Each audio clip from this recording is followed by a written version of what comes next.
cloranfenicol, igual que el resto de los, o la mayor parte de los antibióticos, ha sido extraído a partir del cultivo de Streptomyces denesfuridae.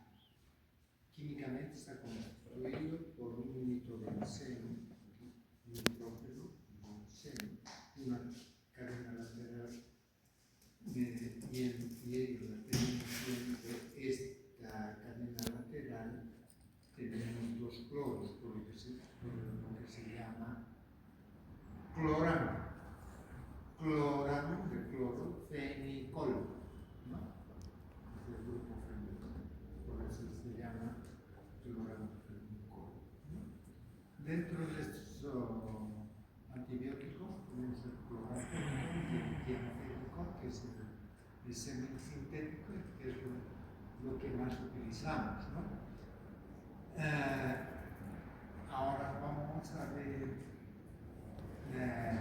mecanismo de acción.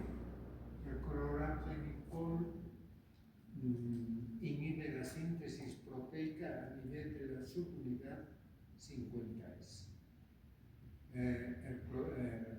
Las tetraciclinas 30S, ¿no? Vamos a ver un poco la diferencia de todos estos, cómo inhiben estos antibióticos la síntesis proteica, porque no todos inhiben en el mismo lugar, no todos tienen el mismo mecanismo de acción, aunque también inhiben la síntesis proteica, ¿no? Entonces, dentro de la síntesis proteica tenemos esto, ¿no? Del ribosomo. Tenemos la porción P y la porción A nivel de las 50S, ¿no? Entonces, el clorofenicol impide el traslado de la porción A la porción B, no permite. Acá vemos, aquí se ha añadido, en la porción A se van añadiendo los aminoácidos, ¿verdad? Aquí van tomándose los aminoácidos. Aquí se ha formado, no hay ningún problema, pero impide lo que se llama la translocación.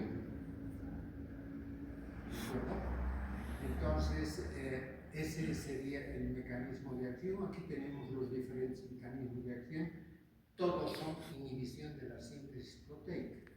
Acá, por ejemplo, tenemos los aminoglucósidos, que actúa, digamos, en el mensajero y en su acoplamiento de los codones del ARN de transferencia.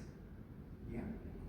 Entonces, las tetraciclinas impiden la unión de este aminoácido más el ARN de transferencia en la porción A, ¿no? Y esta porción viene acá. Ese es el mecanismo de las tetraciclinas. Acá, digamos, impide la translocación del sitio P al sitio A, ¿no? O sea, aquí ha tomado el aminoácido y esto impide la ida del sitio A al P. Esto es a la inversa, esto es de otro antibiótico, ¿no? Vamos a ver posteriormente este mecanismo de acción. O sea, unos impiden del sitio A al P y otros del P al A, ¿no? Son diferentes mecanismos de acción. Entonces, en este caso, el clorofenicol va a inhibir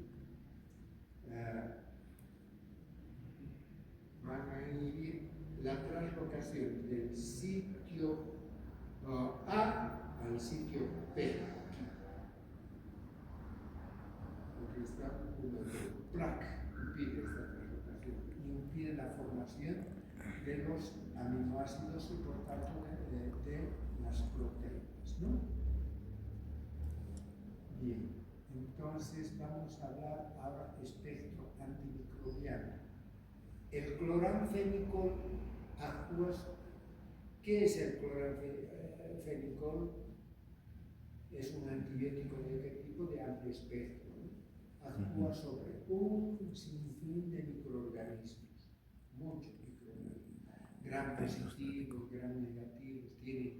tiene una acción destacable sobre la Neisseria meningitidis, Haemophilus influenzae, Salmonella, Shigella, Proteus, después Streptococcus, Staphylococcus, Clamidias, las Shigellas, etc. Listeria, Mycoplasma.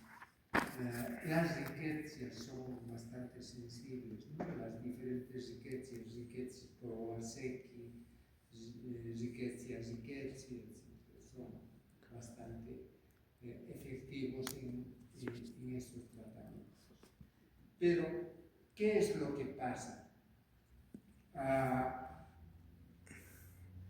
¿Cómo se llaman las células que tienen núcleo, las células que tenemos nosotros?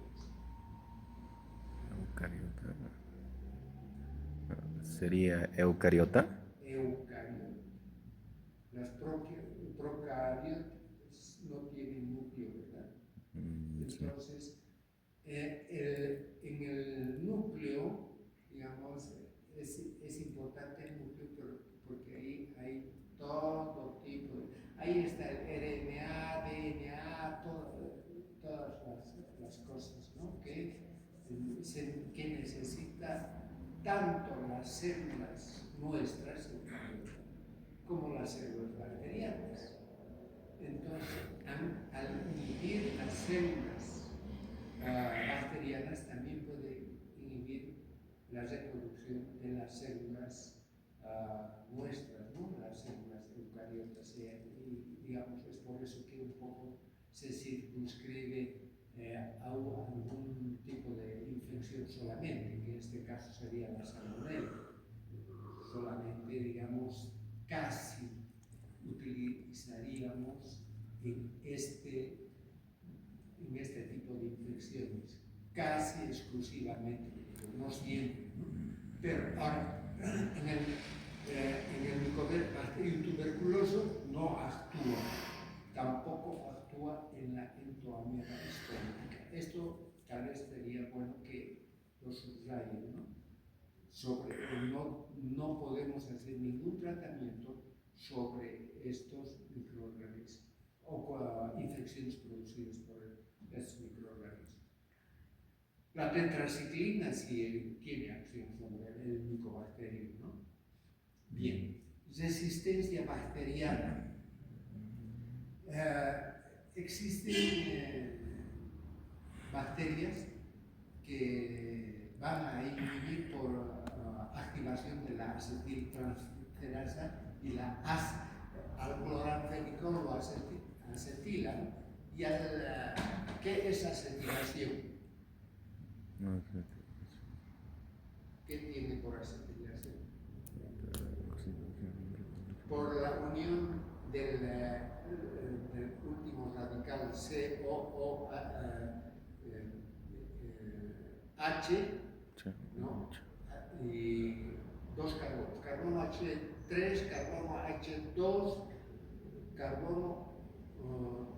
carbono H3, carbono, oxígeno, hidrógeno, ácido acético, ¿verdad? Cuando decimos acetilación, ese ácido acético se incorpora a la estructura química del cloranfenicol, por eso decimos acetilación, ¿no? Entonces se incorpora este ácido acético y se desnaturaliza todo el cloranfenicol o el tianfenicol. Tianfenicol porque tiene ya azufre, porque ya es un antibiótico semisintético que se obtiene a partir del cloranfenicol, se añade azufre a su estructura química y es el tianfenicol que tiene propiedades bactericidas más importantes que el cloranfenicol, ¿no? Muy bien.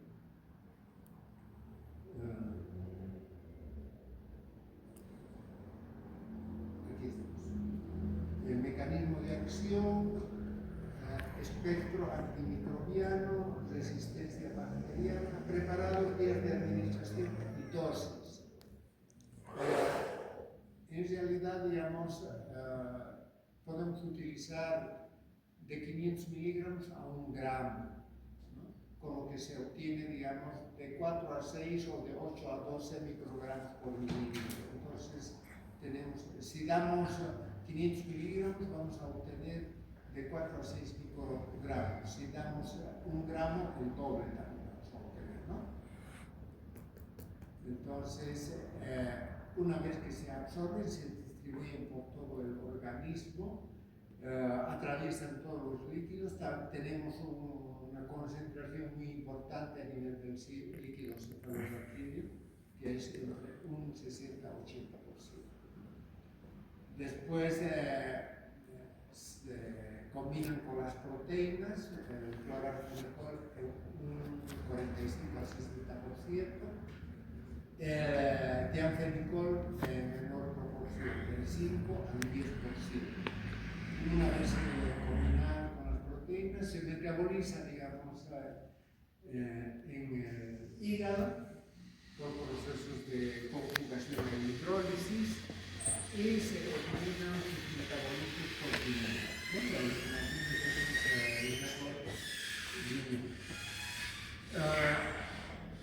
también se elimina por pigments en una pequeña proporción.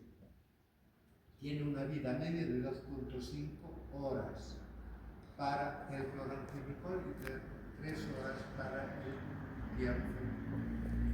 Indicaciones terapéuticas, como les decía hace rato, podemos usar este antibiótico en el tratamiento de las salmonelosas.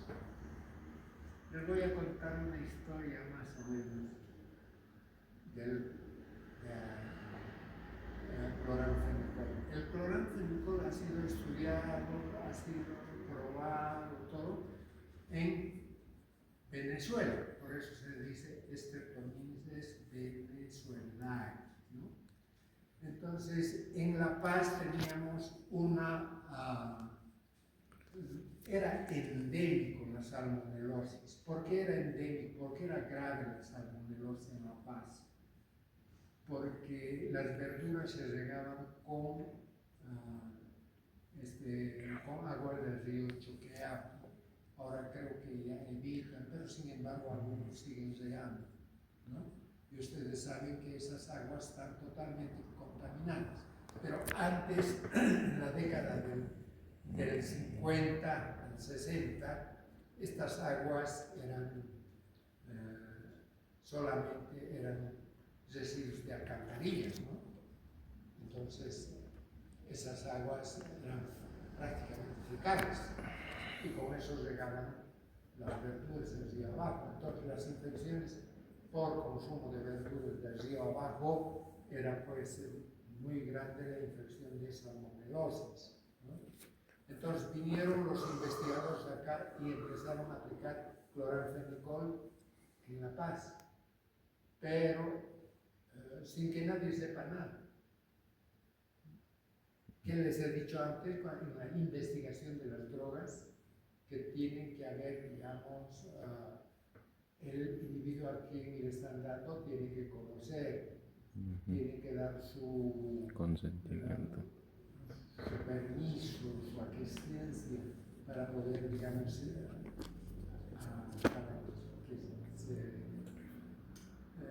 para que pueda recibir. Después puede interrumpir, no tiene que producir ningún daño, etcétera, etcétera. Entonces, son las características que hemos indicado para la investigación de los fármacos, ¿no? Entonces, en este caso, ¿qué pasa? En este caso, sin que nadie sepa nada, nos empezaron a aplicar cloranfenicol con buenos resultados, pero no se ha observado todavía los fenómenos tóxicos, pero sin embargo nos aplicaron. Entonces, como en forma prepotente han aplicado otros fármacos en Nicaragua, en otros países, donde han producido efectos demasiado importantes, ¿no? Entonces, así es la historia del cloranfenicol, que tiene que ver mucho con nuestro país, ¿no? la forma posible con que trata a las poblaciones, sobre todo si son indígenas, hacen lo que quieren, ¿no? Y había un cuerpo que se llamaba el Cuerpo de Paz que mandó el presidente Kennedy a Bolivia, y con ellos mandaron muchos investigadores, pero que nunca decían que eran investigadores, ¿no? Gringuitos así. Bien, preparados vías de administración y dosis. El cloramfenicol tiene 250 y 500 miligramos. Podemos dar 500 miligramos cada 6 horas, de 4 a 6 horas, pero que generalmente es de cada 6 horas, ¿no? Incluso podemos dar 1 gramo cada 8 horas, ¿no? El tianfenicol como el cloramfenicol.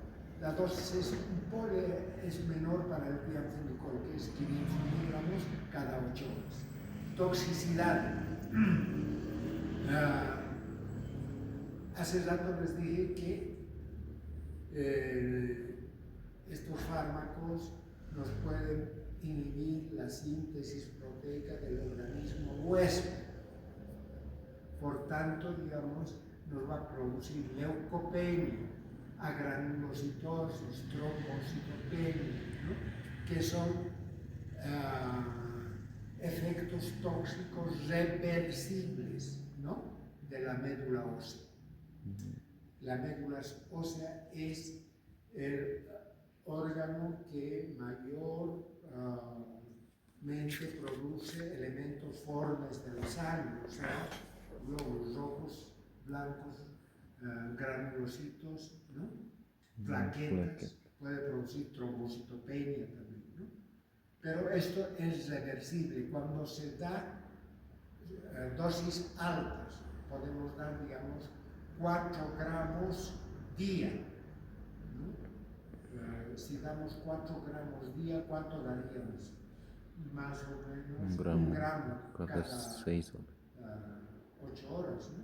No, 1 6. gramo cada 6 horas. Damos 4 gramos día. En este caso podemos tener depresión medular reversible. ¿Qué quiere decir? Que una vez que se cese su administración, desaparece este efecto. Pero hay otra que es irreversible, ¿no? La anemia plástica, pero se considera que es una reacción de tipo idiosincrática. O sea, existe una aplasia medular que es irreversible, pero que por suerte es muy bajo, ¿no?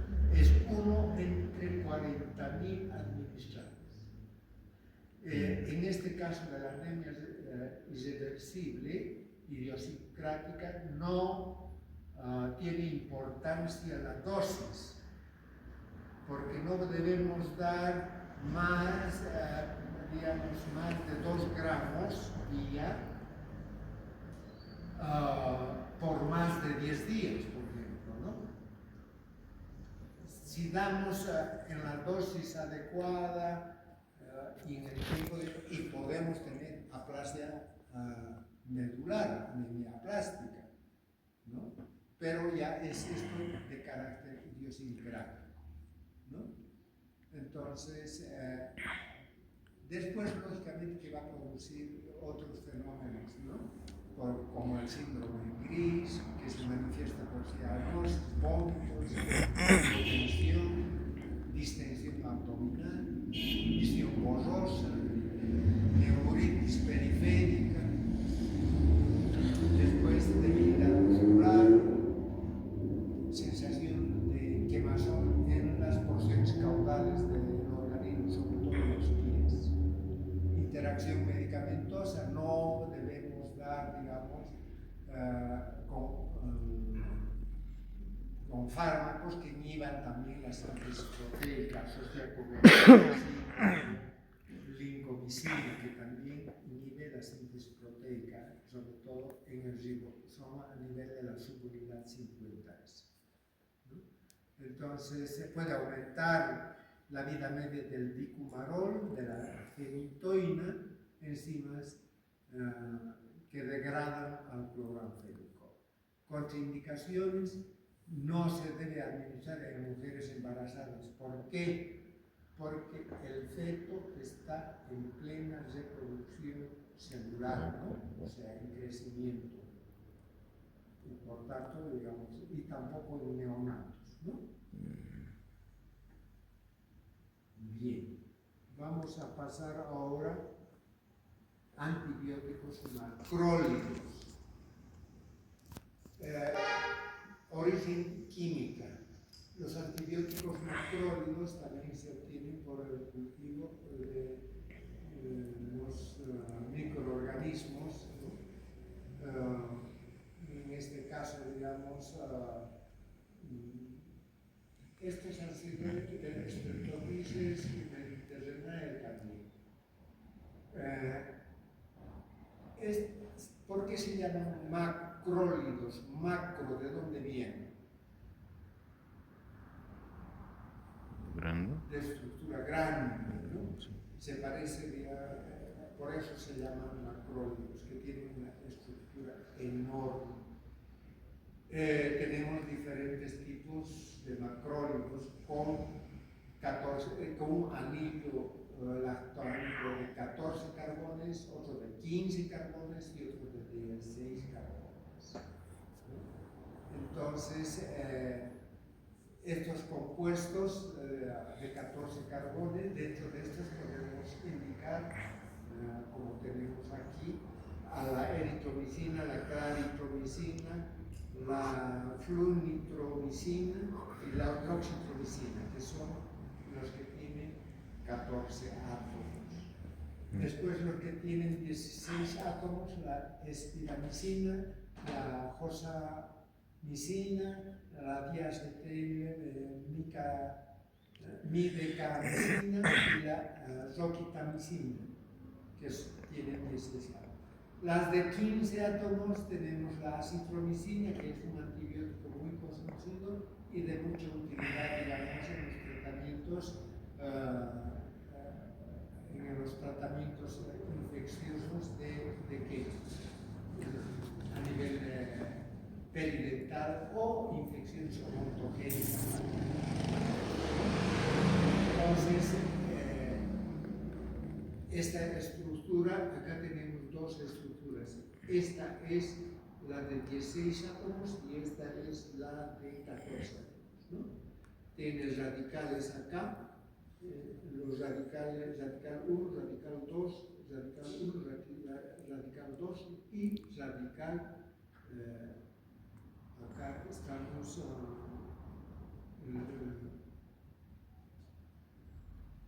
tenemos radicales, a ver,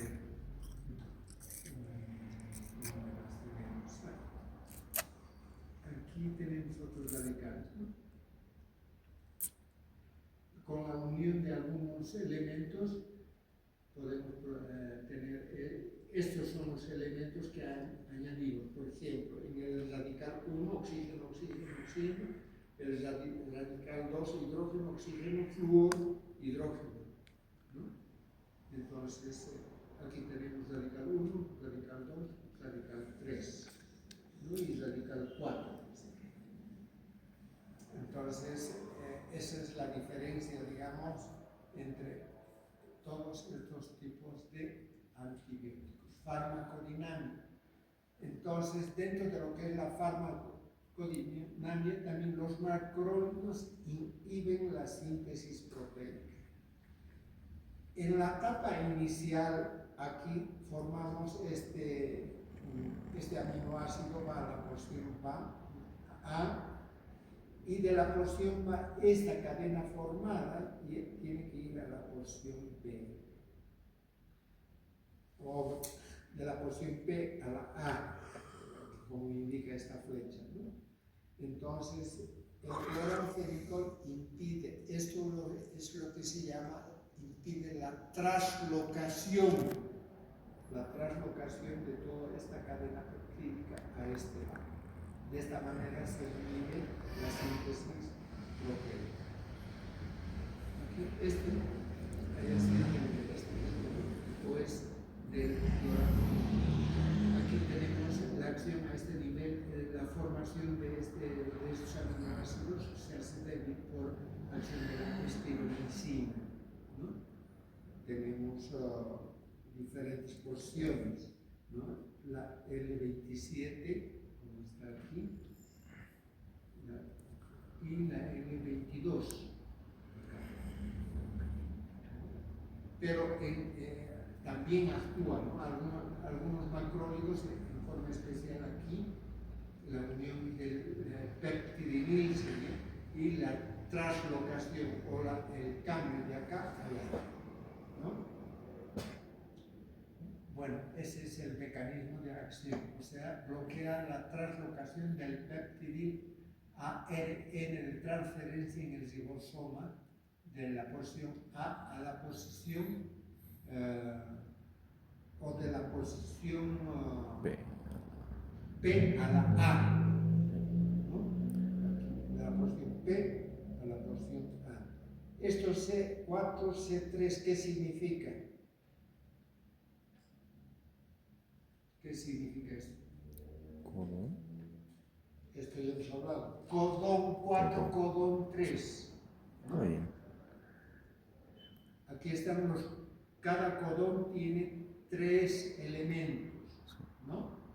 Que se unen con el ARN de transferencia. Aquí viene el aminoácido. Este codón que coincida con este codón es para un aminoácido específico, único. ¿De acuerdo? Porque esta unión de aminoácidos, digamos, lisina, metionina, es para dar a una proteína todas las características que tiene, ¿verdad? Entonces, acá tenemos que se llama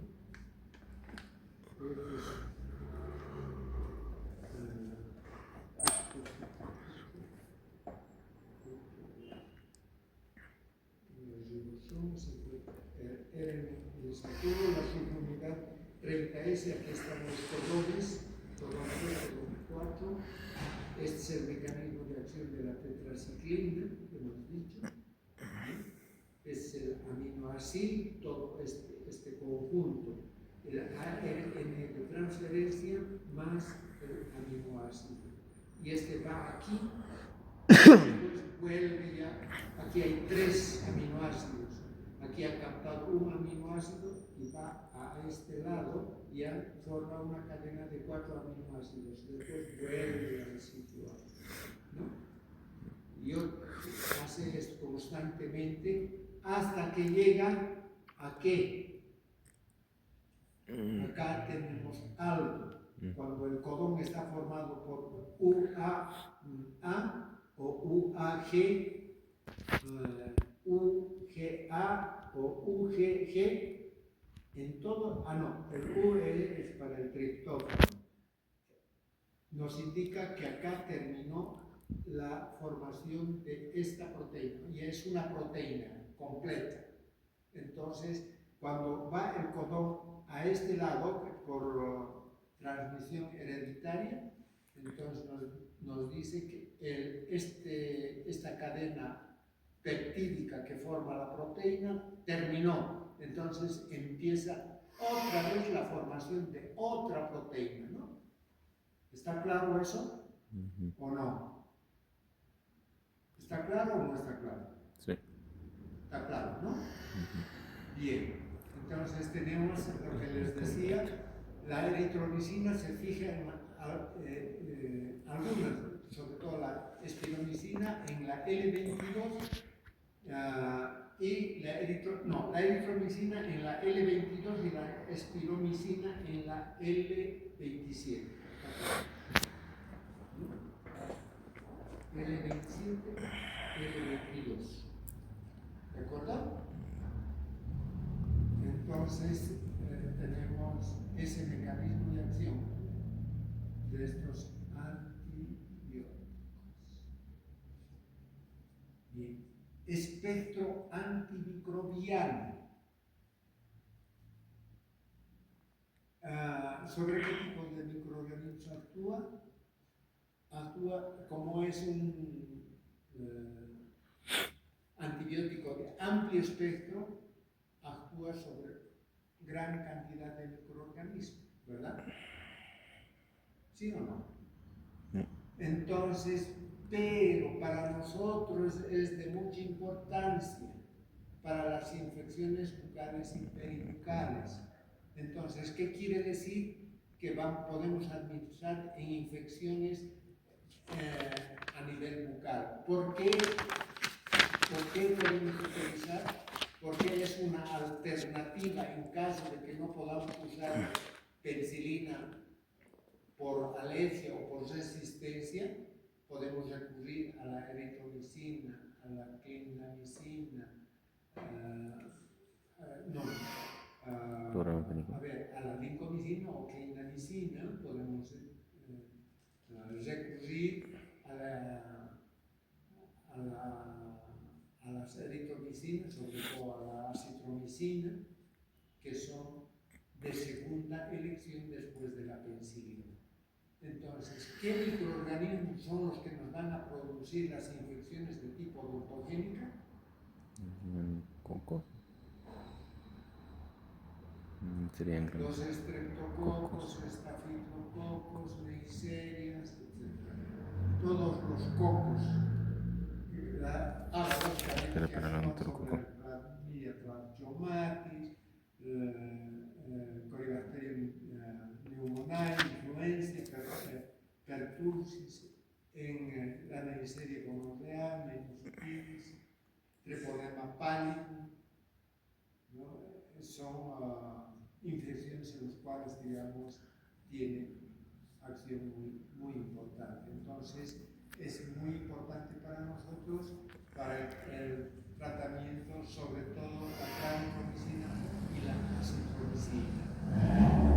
También podemos utilizar la toxoplasmosis ganidia o gonidina. ¿Qué es la toxoplasmosis? Es una enfermedad producida por este microorganismo que es tipo fúngico casi, ¿no? Resistencia bacteriana. Acá tenemos los diferentes mecanismos de resistencia bacteriana. La primera, ¿qué sería? De acuerdo a esta gráfica, ¿qué sería?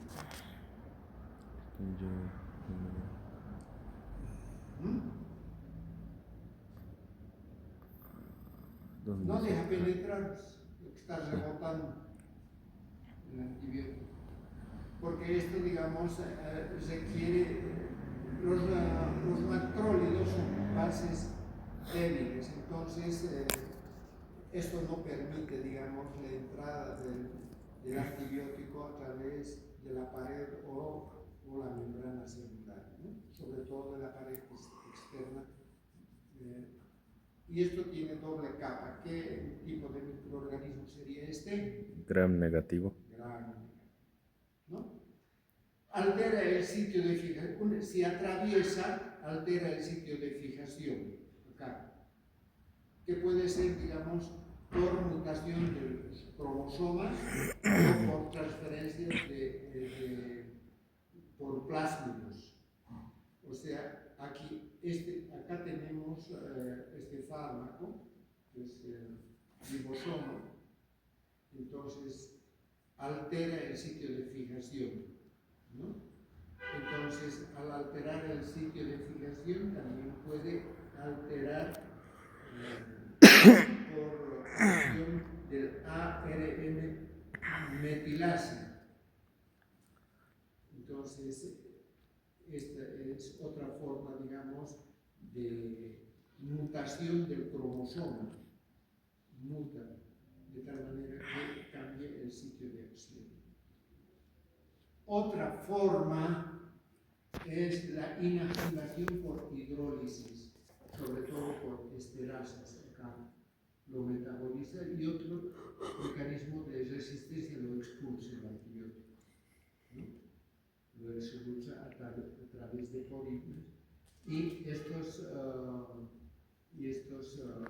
porque aquí este es el macrólido, este es el antibiótico, lo está expulsando, ¿no? Esto es con gasto de porinas.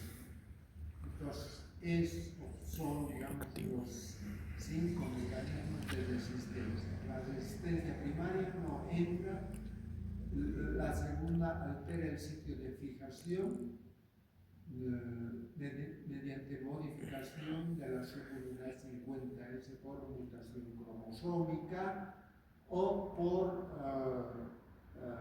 transferencia de plásmidos, ¿no? Modificación del ribosoma bacteriano, hidrólisis del anillo anatómico y es hidrólisis por las esterasas, ¿no? Expulsión de los macrólidos del interior al exterior de la célula bacteriana. Muy bien. Entonces, farmacocinética. Los macrólidos podemos administrar por vía bucal o por vía parenteral, ¿no? Entonces, cuando administramos por vía bucal,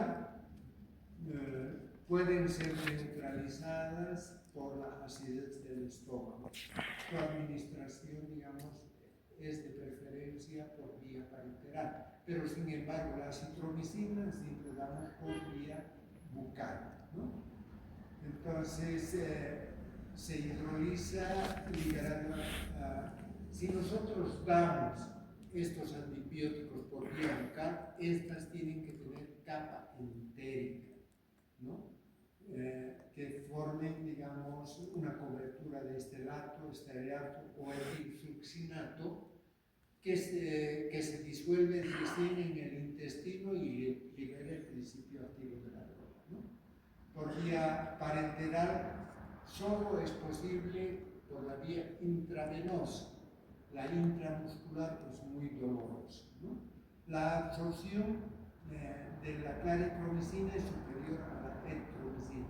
La eritromicina ya no se utiliza mucho más que la claritromicina y la acitromicina, que son, digamos, los macrólidos que mayor uso se tiene, ¿no? La concentración plasmática cuando se administra por vía bucal es de 2 a 3 horas, donde alcanza su máxima concentración, ¿no? Se distribuye por todo el organismo, va a los diferentes cavidades, pulmón, riñón, próstata, con concentraciones muy bajas en el líquido cefalorraquídeo. La administración intravenosa es importante cuando se tiene infecciones como infecciones meningias por estreptococo, donde alcanza, digamos, recién alcanza concentraciones que pueden ser más visibles, ¿no? Se combina con las proteínas en alto porcentaje y se metaboliza en el hígado y se elimina en el riñón. Se metaboliza en el hígado a nivel del citocromo P450 por procesos de limitación. Entonces, acá tenemos algunos cuadros que nos indican, digamos, los diferentes antibióticos. Entonces, la concentración máxima alcanzada, el tiempo en el que se alcanza, ¿no? La concentración máxima, el tiempo en el que se alcanza. Después tenemos la vida media y la dosis en miligramos, ¿no? Para los diferentes macrólidos. ¿De acuerdo? Muy bien. Entonces, la eliminación, como les dije, es principalmente por el riñón y una parte por la bilis, ¿no? Puede haber circulación enterohepática.